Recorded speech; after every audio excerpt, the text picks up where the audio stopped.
నమస్తే welcome to Rudra TV.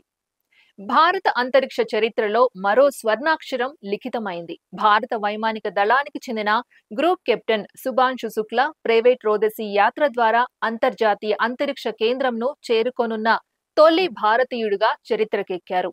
America private space సంస్థ Axiom చేపట్టిన మానవ సహిత అంతరిక్ష మిషన్ యాక్సియం 4లో భాగంగా స్పేస్ ఎక్స్ ఫాల్కన్ 9 రాకెట్ భారత కాలమానం ప్రకారం మధ్యాహ్నం 12 గంటల 1 నిమిషానికి ఫ్లోరిడాలోని నాసా కెనడీ స్పేస్ సెంటర్ నుంచి నింగిలోకి దూసుకెళ్లింది.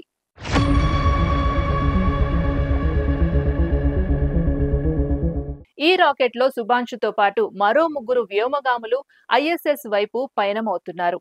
ఈ మిషన్ ద్వారా సుభాంశు శుక్లా భారత రోదసీ చరిత్రలో ఐకానిక్ పేరుగా నిలవనున్నారు. రాకేష్ శర్మ అనంతరం 4 దశాబ్దాల తర్వాత అంతరిక్షానికి వెళ్లిన భారతీయుడుగా ఆయన అరుదైన ఘనతను సొంతం చేసుకున్నారు. అయితే రాకేష్ శర్మ రష్యా సహకారంతో సోవియట్స్ ద్వారా వెళ్లగా, సుభాంశు మాత్రం నాసా సహకారంతో అమెరికా ప్రైవేట్ సంస్థ ద్వారా ప్రయాణిస్తున్నారు.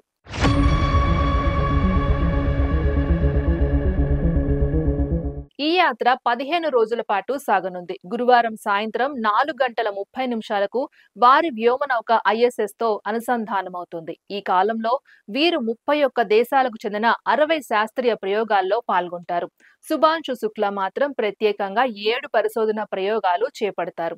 ముఖ్యంగా దీర్ఘకాల రోదసీ వాసాలపై, పోషకాహారం, జీవనాధార వ్యవస్థలపై ప్రభావం, శరీరంలోని కండరాలు, ఎముకలు, గుండె, రోగనిరోధక వ్యవస్థలపై భారరహిత స్థితి ప్రభావాలను అధ్యయనం చేయనున్నారు.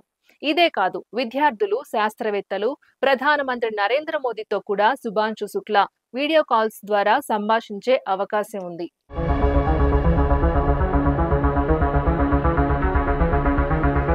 నాసా నిర్వహించే 5 ఉమ్మడి అధ్యయనాల్లో ఆయన భాగస్వాములవుతారు. ఈ యాత్రతో సుభాంశు శుక్లా పేరే కాదు, భారత అంతరిక్ష విజ్ఞానం మరో మెట్టు ఎక్కింది. రాకేష్ శర్మ తర్వాత సుభాంశు ద్వారా తిరిగి ఓ భారతీయుడు అంతరిక్షంలోకి అడుగుపెడుతున్న ఘట్టం దేశవ్యాప్తంగా గర్వకారణంగా నిలుస్తోంది. ఇది ఇవాల్టి అప్డేట్. మరో అప్డేట్ తో మళ్ళీ కలుద్దాం. అంతవరకు చూస్తూనే ఉండండి రుద్ర టీవీ.